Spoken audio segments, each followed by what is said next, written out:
Programme के प्रधानगी मंडल विच शामिल सारे मेहमान विद्वान सारे विद्यार्थी खुजार्थी ते श्रोता नूं सारिआं नूं मेरे वल्लों प्यार भरी सत श्री अकाल। सब तो पहला मैं श्री कीर्ति कृपाल जी का कुलदीप सिंह दीप जी का ते डॉक्टर रविंदर संधू जी का बहुत बहुत धन्यवाद करती हाँ कि जेडे इस तरह के मौकों ते सानू मौका दिंदे आ कि असी लोकां नाल स्रोतियां नाल ते मेहमानां सब नूं मिल सकीए, इन्हां दे रूबरू हो सकीए।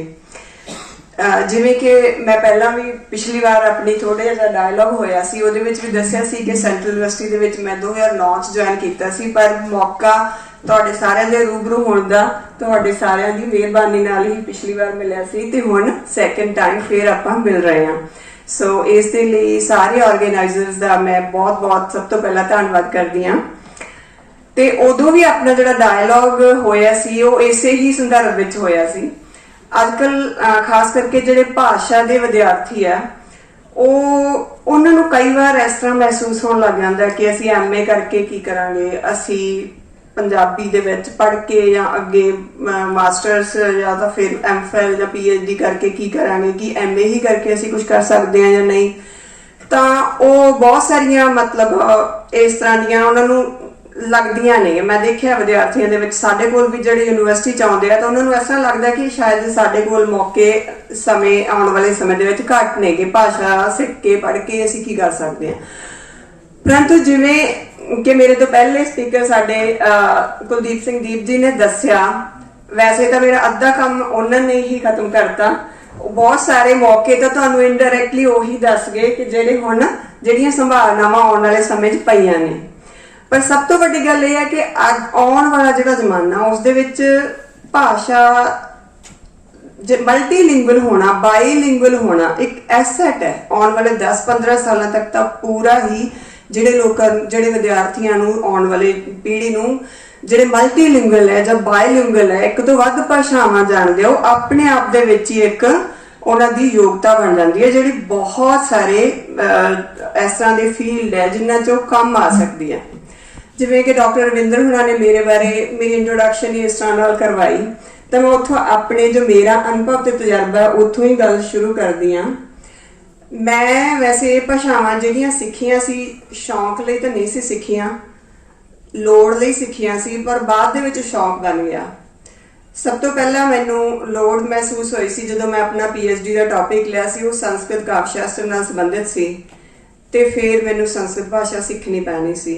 ते ओहदे लई फिर काफ़ी मतलब मैं ग्रैजुएशन के पद्धर तो पढ़ी तो फिर अगे जाके मास्टर्स ते फिर उसका काफ़ी साहित्य पढ़ना पिया, तो मैनू भाषा दा ते ओहदी वोकैबलरी दा कुछ थोड़ा बहुत ज्ञान हासिल होया।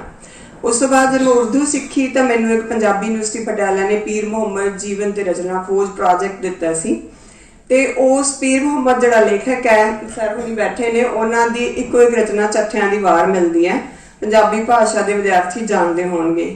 ते वो चट्ठियां दी वार उन्हें पहली बार शाहमुखी च लिखी सी, ते ओहदी वैसे भी एक ही रचना मिलती है, कोई होर रचना हाल तक सानू मिली नहीं। ते हुण अपने कोलों जदों वो वार जिहड़ी पंजाबी गुरमुखी शब्दी है, शमशेर सिंह अशोक हुणी एडिट करदे आ, गुरमुखी शब्दी है, पर उस तो पहलां ओह शाहमुखी छपी सी। और मेरा ये सी मनना, मैनू इस तरह महसूस हो रहा सी कि मैं पहलां ओहदा ओरिजिनल टैक्सट ही पढ़ा ते फिर गुरमुखी वाला पढ़ा, तो हो सकता कोई पाठ भेज या कुछ चीज़ां मैनू मिलणगियां, उन्हां विच्चों भी मेरे करने वाला कुछ मैनू लभूगा।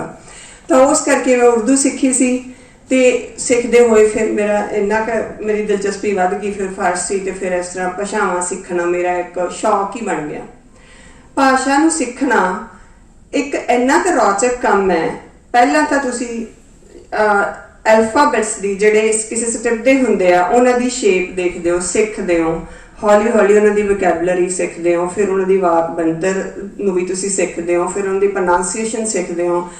तो जदों तुहानूं भाषा आ जाती है, सिर्फ इन्ना ही नहीं कि तुसी भाषा जान गए, उस तो बाद उस भाषा नाल संबंधित उन्हां दे बुलारे है, उन्हां दा जीवन, उन्हां दा इतिहास, उन्हां दा सभ्याचार, उन्हां दा रहन सहन, उन्हां दा पहरावा, उन्हां दा खाण पीण, उहदे विच इस तरह तुसी समा जाने हो कि तुसी लगदा कि नवीं दुनिया च तुहाडा प्रवेश हो गया। उन्हां दा साहित्य पढ़दे हो तो बहुत कुछ तुहानूं सीखण नूं मिलदा है। ते इह सिर्फ इस पद्धर तक ही नहीं, उस तुहानूं पता ही लगदा किहड़े वेले तुहाडे च एक नवीं स्किल डिवेलप हो जाती है। ਤੇ ਜਿਹੜੀ ਸਕਿੱਲ ਦਾ ਫਿਰ ਸਿੱਧਾ ਸੰਬੰਧ ਤੁਹਾਡੇ ਕੰਮ ਨਾਲ ਹੈ, ਤੁਹਾਡੇ ਰੁਜ਼ਗਾਰ ਨਾਲ ਹੈ, ਜਿੱਥੇ ਤੁਸੀਂ ਇਹਨੂੰ ਵਰਤ ਸਕਦੇ ਹੋ ਇਸ ਸਕਿੱਲ ਨੂੰ। ਤੇ ਉਸ ਤੋਂ ਜਿਵੇਂ ਜੇ ਰੁਜ਼ਗਾਰ ਦੀ ਗੱਲ ਕਰੀਏ ਤਾਂ ਮਤਲਬ ਉਸ ਤੋਂ ਤੁਸੀਂ ਕੁਝ ਅਰਨ ਕਰ ਸਕਦੇ ਹੋ, ਪੈਸਾ ਕਮਾ ਸਕਦੇ ਹੋ, ਆਪਣੇ ਆਪ ਨੂੰ ਉਸ ਫੀਲਡ ਦੇ ਵਿੱਚ ਤੁਸੀਂ ਅੱਗੇ ਐਕਸਲ ਕਰ ਸਕਦੇ ਹੋ। ਸੋ ਇਹ ਅਚਨਚੇਤ ਹੀ ਹੋ ਜਾਂਦਾ ਜਦੋਂ ਤੁਸੀਂ ਭਾਸ਼ਾ ਸਿੱਖਦੇ ਹੋ। ਤੇ ਜੇ ਮੈਂ ਪੰਜਾਬੀ ਭਾਸ਼ਾ ਦੇ ਵਿੱਚ ਅੱਗੇ ਰੋਜ਼ਗਾਰ ਦੇ ਗੱਲ ਕਰਾਂ ਮੌਕਿਆਂ ਦੀ, ਤਾਂ ਇਹ ਦੋ ਪੱਧਰ ਹੈ ਜਿੱਥੇ ਥੋੜੀ ਜਿਹੀ ਤੁਹਾਨੂੰ ਸਿੱਖਿਆ ਹੋਰ ਵੀ ਲੈਣੀ ਪੈਣੀ ਹੈ। ਇਹ ਨਹੀਂ ਕਿ ਇਕੱਲੀ ਇੱਕ ਭਾਸ਼ਾ ਹੀ ਸਿੱਖਣਾ, ਉਹਦੇ ਨਾਲ ਸੰਬੰਧਿਤ ਤੁਹਾਨੂੰ ਹੋਰ ਬਹੁਤ ਚੀਜ਼ਾਂ ਵੀ ਆਪਣੀ ਸਕਿੱਲ ਦੇ ਵਿੱਚ ਐਡ ਕਰਨੀਆਂ ਪੈਣਗੀਆਂ। ਉਸ ਦੇ ਵਿੱਚ ਦੋ ਗੱਲਾਂ ਇਹ ਨੇ, ਇੱਕ ਤਾਂ ਤੁਹਾਡਾ ਜੇ ਤੁਸੀਂ ਮਲਟੀਲਿੰਗੁਅਲ ਹੋਣਾ ਤੇ ਬਾਈਲਿੰਗੁਅਲ ਹੋਣਾ, ਜਾਂ ਬਾਈਲਿੰਗੁਅਲ ਜਾਂ ਫਿਰ ਉਸ ਦੋ ਤੋਂ ਵੀ ਵੱਧ ਭਾਸ਼ਾਵਾਂ ਦਾ ਗਿਆਨ ਹੋਣਾ। ਤੇ ਦੂਸਰਾ ਹੈ ਕਿ ਜਿਵੇਂ ਸਰ ਨੇ ਵਰਚੁਅਲ ਵਰਲਡ ਦੀ ਗੱਲ ਕੀਤੀ ਹੈ, ਜਦੋਂ ਪੰਜਾਬੀ ਭਾਸ਼ਾ ਦਾ ਪ੍ਰਵੇਸ਼ ਇਹ ਕਹਿ ਰਹੇ ਆ ਕਿ ਵਰਚੁਅਲ ਵਰਲਡ 'ਚ ਹੁੰਦਾ ਤੇ ਤੁਹਾਡੀਆਂ ਜਿਵੇਂ ਸੰਭਾਵਨਾਵਾਂ ਵੱਧਦੀਆਂ, ਤੇ ਉੱਥੇ ਫਿਰ ਥੋੜੀਆਂ ਜਿਹੀਆਂ ਜੇ ਤੁਸੀਂ ਉਸ ਫੀਲਡ ਦੇ ਵਿੱਚ ਕੰਮ ਕਰਨਾ ਚਾਹੁੰਦੇ ਹੋ ਤਾਂ ਤੁਹਾਡੀਆਂ ਲੋੜਾਂ, ਤੁਹਾਡੀ ਸਕਿੱਲ ਡਿਵੈਲਪਮੈਂਟ ਦੀ ਵੀ ਲੋੜ ਪੈਂਦੀ ਹੈ। ਜੇ ਤੁਸੀਂ ਉਸ ਤਰ੍ਹਾਂ ਦੇ ਫੀਲਡ 'ਚ ਕੰਮ ਕਰਨਾ ਚਾਹੁੰਦੇ ਹੋ ਤਾਂ ਤੁਹਾਨੂੰ ਕੁਛ ਨਾ ਕੁਛ ਪ੍ਰੋਗਰਾਮਿੰਗ, ਕੁਛ ਨਾ ਕੁਛ ਸੌਫਟਵੇਅਰ ਡਿਵੈਲਪਮੈਂਟ ਦੇ ਨਾਲ ਸੰਬੰਧਿਤ ਬੇਸਿਕ ਜਿਹੀਆਂ ਚੀਜ਼ਾਂ ਸਿੱਖਣੀਆਂ ਪੈਂਦੀਆਂ, ਤੇ ਜਿਹਦੇ ਨਾਲ ਫਿਰ ਤੁਸੀਂ ਇਸ ਦੇ ਨਾਲ ਸੰਬੰਧਿਤ ਜਿਹੜੇ ਰੋਜ਼ਗਾਰ ਹੈ, ਜਿਹੜੇ ਕੰਮ ਕਰਨ ਦੇ ਸੰਭਾਵਨਾਵਾਂ ਹੈ, ਉਹਨਾਂ ਦੇ ਵਿੱਚ ਆਪਣੀ ਹੱਥ ਅਜਮਾਈ ਕਰ ਸਕਦੇ ਹੋ, ਜਾਂ ਸਕਸੈਸਫੁਲ ਤੇ ਬਹੁਤ ਸਫਲ ਵੀ ਹੋ ਸਕਦੇ ਹੋ। ਉਹ ਤੁਹਾਡੀ ਆਪਣੀ ਮਿਹਨਤ ਤੇ ਨਿਰਭਰ ਹੁੰਦਾ ਹੈ। ਜਿਵੇਂ ਕਿ ਇਸ ਦੀ ਜੇ ਮੈਂ ਅੱਗੇ ਗੱਲ ਕਰਾਂ ਤਾਂ ਇਸ ਦੇ ਵਿੱਚ ਬਹੁਤ ਸਾਰੀਆਂ ਸੰਭਾਵਨਾਵਾਂ। ਇੱਕ ਤਾਂ ਪਹਿਲੀ ਤਾਂ ਟ੍ਰਾਂਸਲੇਸ਼ਨ ਦੀ ਆ ਜਾਂਦੀ ਹੈ, ਟ੍ਰਾਂਸਲੇਟਰ ਹੈ ਨਾ, ਟ੍ਰਾਂਸਲੇਸ਼ਨ ਹੈ। ਟ੍ਰਾਂਸਲੇਸ਼ਨ ਦੇ ਵਿੱਚ ਵੀ ਅੱਗੇ ਮੈਨੂਅਲ ਹੈ ਤੇ ਫਿਰ ਮਸ਼ੀਨ ਟ੍ਰਾਂਸਲੇਸ਼ਨ ਹੈ, ਇੰਟਰਪ੍ਰੀਟੇਸ਼ਨ ਹੈ। ਇਹਨਾਂ ਦੀ ਮੈਂ ਫਿਰ ਬਾਅਦ ਦੇ ਵਿੱਚ ਡਿਟੇਲ 'ਚ ਗੱਲ ਕਰੂੰਗੀ। ਫਿਰ ਜਿਵੇਂ ਵੌਇਸ ਓਵਰ ਹੈ, ਫਿਰ ਜਾਂ ਫਿਰ ਆ ਗਿਆ ਐਪਸ ਦੀ ਡਿਵੈਲਪਮੈਂਟ ਹੋ ਰਹੀ ਹੈ, ਬਹੁਤ ਸਾਰੀਆਂ ਐਪਸ ਬਣ ਰਹੀਆਂ ਨੇ। ਬਾਕੀ ਦੂਸਰਾ ਹੈ ਜੀ ਬਲੌਗਰ ਦੀ, ਜਿਵੇਂ ਸਰ ਨੇ ਆਲਰੇਡੀ ਗੱਲ ਕੀਤੀ ਹੈ, ਆਡੀਓ ਰਿਕਾਰਡਿੰਗ ਦੀ ਗੱਲ ਕੀਤੀ ਹੈ, speech to text software develop ਹੋ ਰਹੇ ਨੇ।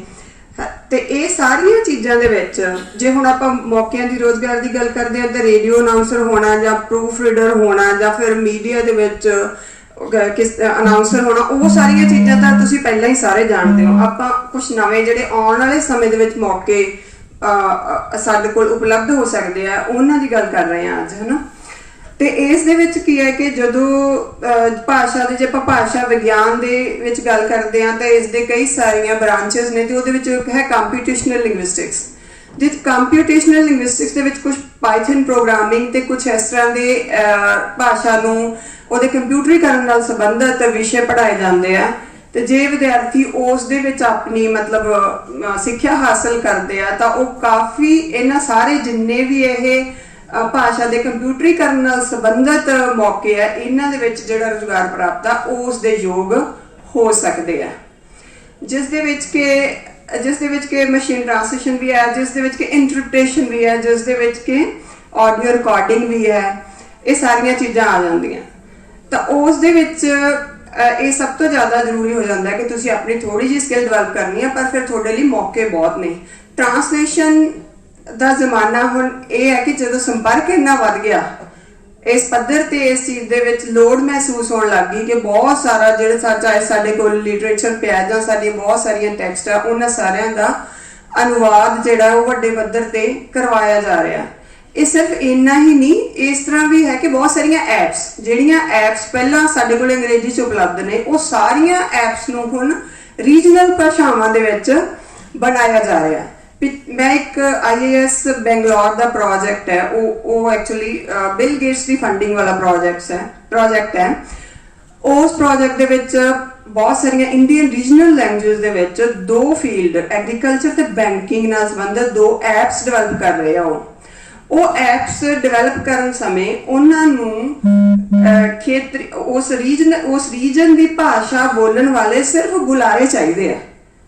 ਉਹ ਬੁਲਾਰਿਆਂ ਦੀ ਉਹ ਕੁਆਲੀਫਿਕੇਸ਼ਨ ਵੀ ਨਹੀਂ ਮੰਗਦੇ ਕੋਈ, ਉਹ ਨੇਟਿਵ ਸਪੀਕਰ ਚਾਹੀਦੇ ਆ ਐਕਚੁਅਲੀ ਉਹਨਾਂ ਨੂੰ। ਤਾਂ ਸਾਡਾ ਇਸ ਤਰ੍ਹਾਂ ਦਾ ਐਕਸਪੀਰੀਅੰਸ ਰਿਹਾ, ਅਸੀਂ ਹਿੰਦੀ ਦੀ ਕੁਝ ਡਾਇਲੈਕਟ ਦੇ ਮਤਲਬ ਰਾਜਸਥਾਨ ਦੇ ਇਲਾਕੇ ਦੇ ਨਾਲ ਸੰਬੰਧਿਤ ਤੇ ਕੁਝ ਹੋਰ 2-4 ਗੜਵਾਲ ਤੇ ਹੋਰ 3-4 ਇਲਾਕੇ ਸੀ ਸਾਡੇ ਕੋਲੇ ਫੋਕਸ ਕੀਤਾ ਹੋਇਆ ਸੀ, ਜਿਨ੍ਹਾਂ ਤੇ ਉਹਦੇ ਨਾਲ ਸੰਬੰਧਿਤ ਅਸੀਂ ਕੁਝ ਸਪੀਕਰਸ ਲੱਭ ਰਹੇ ਸੀ। ਉਹਨਾਂ ਸਪੀਕਰਸ ਨੇ ਕੀ ਕਰਨਾ ਸੀ, ਇੱਕ ਤਾਂ ਸਟੈਂਡਰਡ ਹਿੰਦੀ ਤੋਂ ਆਪਣੀ ਡਾਇਲੈਕਟ ਜਿਹੜਾ ਉਹਦਾ ਰੀਜਨਲ ਲੈਂਗੁਏਜ ਆ ਉਸ ਦੇ ਵਿੱਚ ਉਸ ਨੂੰ ਕਨਵਰਟ ਕਰਨਾ ਸੀ, ਕੁਝ ਸੈਂਟੈਂਸਸ ਨੂੰ।